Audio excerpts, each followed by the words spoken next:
जलपरी अपनी बच्ची को एक टोकरी में रख के पानी में तैरने के लिए निकल जाती है। खूब देर नहाने के बाद जब जलपरी वापस आती है तो देखती है कि उसकी बच्ची वहाँ से बह चुकी थी, लेकिन उस बहती हुई बच्ची को गांव वाले बचा लेते हैं और अब वो छोटी बच्ची जंगल में एक बूढ़े आदमी के साथ रहने लगी। बूढ़ा आदमी छोटी लड़की के साथ चेस खेलता है और जब वो छोटी बच्ची उससे जीत जाती है तो वो उसे खाने को कुछ देता है और बच्ची हार जाए तो उसका कटोरा खाली रखता है। बच्ची समझ गई कि अगर उसे खाना चाहिए तो उसे जीतना ही होगा और फिर वो छोटी बच्ची पिछले 1 साल से उस बूढ़े आदमी से एक भी गेम नहीं हारी। अब बूढ़ा आदमी समझ गया कि अगर ये बच्ची यहाँ रहेगी तो वो भूखों मर जाएगा, इसलिए उस छोटी बच्ची से शहर जाकर चेस खेलने को कहा और वो बच्ची से झूठ बोल देता है कि वहाँ खाना फ्री मिलता है। छोटी बच्ची जब शहर के सबसे बड़े चेस क्लब आती है और देखती है कि यहाँ खाना तो पैसों से मिलता है तो उदास हो जाती है क्योंकि उसके पास पैसे नहीं है। लेकिन तभी उस क्लब का मैनेजर आके बताता है, लेडीज एंड जेंटलमैन, ये चेस पजल चेन्नई के सबसे बड़े ग्रैंड मास्टर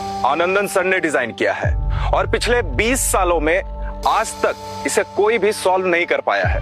तो अब इसे सॉल्व करने का प्राइज मनी 50 लाख हो गया है। जिसके पास शतरंज खेलने की विशेष कला है उसको वहाँ पे मास्टर माना जाता है और मास्टर को मिलते हैं ढेर सारा टेस्ट रिपोर्ट। अंकल, आपने बोला जो भी इसको सॉल्व करेगा उसको पैसे मिलेंगे। अगर मैंने सॉल्व किया तो मुझे पैसे मिलेंगे, पर ये 50 लाख कितना होता है? मैं इससे 10 शॉपी खरीद सकती हूँ ना? कौन हो तुम और अंदर कैसे आई? ये चेस हाउस है, बच्चों का प्लेग्राउंड नहीं। चलो निकलो यहाँ से, चलो।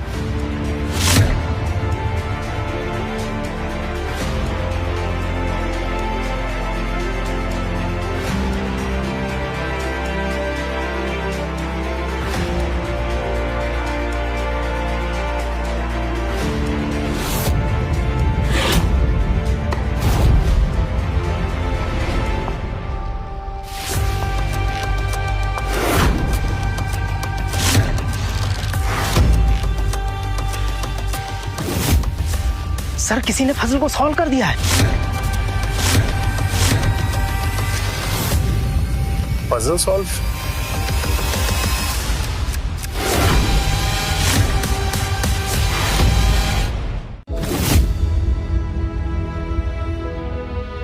तुम कौन हो? क्या तुम पूरे टाइम यहीं पे थी? क्या तुमने देखा कि ये पजल किसने सॉल्व किया? भूख लगी है मुझे। तुरंत सीसीटीवी चेक करो, पता लगाओ कि ये पजल किसने सॉल्व किया है। और हाँ, इस बच्चे के लिए कुछ खाना प्रिपेयर करो। अरे सर, आप क्यों टाइम वेस्ट कर रहे हैं? इसको खाना देंगे